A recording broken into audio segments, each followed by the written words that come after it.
Praise the lord. యేసుక్రీస్తు నామమున మిమ్మల్ని బైబిల్ ఇన్ డెప్త్ అనేటువంటి కార్యక్రమానికి ఆహ్వానిస్తూ ఉన్నాను. మరి చాలా రోజుల తర్వాత మిమ్మల్ని కలుసుకున్నట్లో నేను నిజంగా సంతోషిస్తూ ఉన్నాను.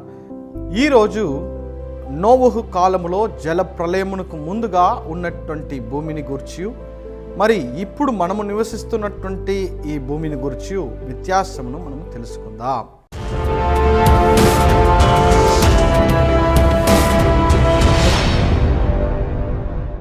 ఈ వీడియో మీకు ఆధ్యాత్మికంగా ఉపయోగపడుతుందా అంటే లేదు, కానీ దేవుని సృష్టి క్రమము గురించి లోతుగా తెలుసుకోవాలన్న వారికి, బిబ్లికల్ జియోగ్రఫీ గురించి తెలుసుకోవాలన్న వారికి ఈ యొక్క వీడియో చాలా ఉపయోగపడుతుంది.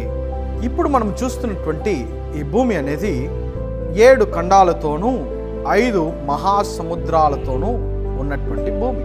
దేవుడు సృష్టించినప్పుడు ఇలాంటి ఆకారములో లేదా ఇప్పుడు మనము చూస్తున్నటువంటి ప్రపంచ పటములాగా దేవుడు సృష్టించాడా అనేటువంటి ప్రశ్నకు లేదు అనేటువంటి సమాధానమే. దేవుడు ఈ భూమిని సృష్టించే విధానమును మనం గమనించినట్లయితే ఆదికాండం 1వ అధ్యాయం 6వ వాక్యములో జలముల మధ్యనున్నటువంటి ఈ భూమిని దేవుడు ఏం చేస్తున్నాడంటే పై జలములని క్రింది జలములని విభజిస్తూ ఉన్నాడు. ఆదికాండము 1వ అధ్యాయము 9-10 వాక్యాలను మనం గమనించినట్లయితే దేవుడు ఆకాశము క్రింద ఉన్న జలములు ఒక చోటనే కూర్చబడి ఆరిన నేల కనబడును గాక అని పలుకగా ఆ ప్రకారమాయను. 10వ వాక్యము దేవుడు ఆరిన నేలకు భూమి అని పేరు పెట్టెను, జలరాశికి ఆయన సముద్రములని పేరు పెట్టెను. దేవుడు భూమిని సృష్టించినప్పుడు నీళ్లలో నుండి ఈ భూమిని బయటకు తీసుకుని వస్తూ ఉన్నాడు. జలములన్నిటినీ ఒక చోట కూర్చెను, ఒక ఆరిన నేలను దేవుడు కనబడజేసెను. ఒకే ఒక నేల, చుట్టూరు సముద్రము. ఇలానే దేవుడు మొదటగా సృష్టించాడు. కానీ నోవహు కాలములో ప్రజలందరూ దేవుడిని విడిచి పాపము వెంబడి వెళుతున్నటువంటి ఆ సందర్భములో దేవుడు ఈ లోకమును నీళ్ల ద్వారా నాశనము చేయాలనుకున్నప్పుడు ఆ ఆకాశము పై ఉన్నటువంటి జలములు అన్నిటిని కూడా దేవుడు వర్షము రూపమున క్రిందకు తీసుకొని వస్తూ ఉన్నాడు.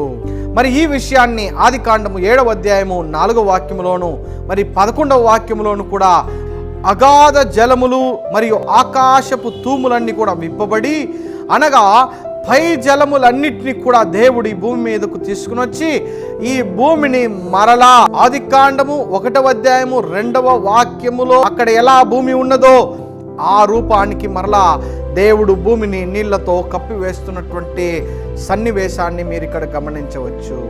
ఈ యొక్క భూమి మరలా రీస్టార్ట్ చేయబడుతూ ఉన్నది, మరలా రెన్యూ చేయబడుతున్నది. దేవుడు ఈ భూమిని మరలా ఒక క్రొత్త ప్రారంభమునకు శ్రీకారం చుడుతూ ఉన్నటువంటి విషయాన్ని మనం ఇక్కడ గమనించవచ్చు.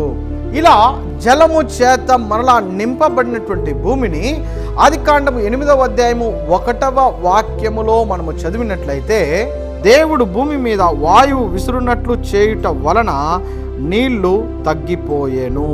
ఇక్కడ జలము చేత నింపబడి ఉన్నటువంటి భూమిని దేవుడు మరలా ఈ జలాన్ని విభజించి ఆకాశమునకు తీసుకొని వెళ్ళలేదు.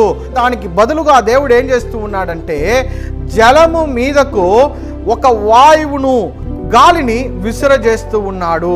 ప్రియమైన వారలారా, ఇంగ్లీష్ బైబిల్లో కింగ్ జేమ్స్ వర్షన్లో మీరు చదివినట్లయితే అస్వేజ్డ్ అనేటువంటి పదము ఇవ్వబడి ఉంటుంది. అనగా డ్రైడ్ అప్, అదనపు మరి ఎక్కువగా ఉన్నటువంటి ఎక్స్ట్రా నీళ్ళన్నిటిని ఏం చేస్తూ ఉన్నాడు దేవుడు గాలిని విసరజేసి ఆయన సాలిడ్ స్టేట్గా అనగా ఘన స్థితికి ఆయన మారుస్తూ ఉన్నాడు.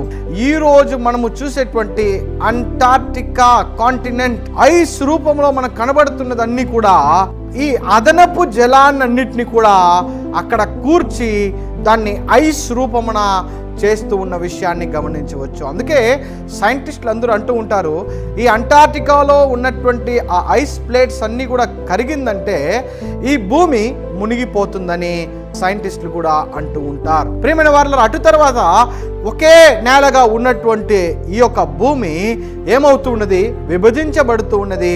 అదే ఈరోజు మనకు కనబడుతున్నటువంటి 7 ఖండాలుగా మార్చబడి ఉన్నది. దీన్నే సైన్స్లో కూడా ఏమంటారంటే కాంటినెంటల్ డ్రిఫ్ట్ అని అంటారు, లేదంటే ప్యాంజియా అని కూడా అంటూ ఉంటారు. మీరు అట్లాస్ని కానీ చూసినారంటే కొన్ని వందల సంవత్సరాల తర్వాత ఈ అట్లాస్లో కూడా ఈ భౌగోళిక స్థితి మారుతూ ఉంటుందని డిఫరెంట్ మ్యాప్స్ను మనము గమనించవచ్చు. అయితే దేవుడు సృష్టించిన భూమి ఇది కాదు. ఈ యొక్క భూమి నోవహు యొక్క జల ప్రళయము తర్వాత ఇప్పుడు కనబడుతున్నటువంటి భూమి వేరే. దీన్ని బిబ్లికల్ జియోగ్రఫీ అంటారు. దీన్ని మనం తెలుసుకోవటం వలన అటు తర్వాత ఏం జరిగిందని చెప్పి మనము అర్థం చేసుకోవటానికి అనుకూలముగా ఉంటుంది. దీని యొక్క కొనసాగింపుగా జల ప్రళయముకు ముందు మనుషులు ఎందుకు అధిక కాలము జీవించారు, జల ప్రళయము తర్వాత ఎందుకు తక్కువ కాలం జీవించారని రానున్నటువంటి వీడియోలో మనము దాని గురించి తెలుసుకుందాం. దేవుడు మిమ్మల్ని దీవించును గాక. ఆమెన్.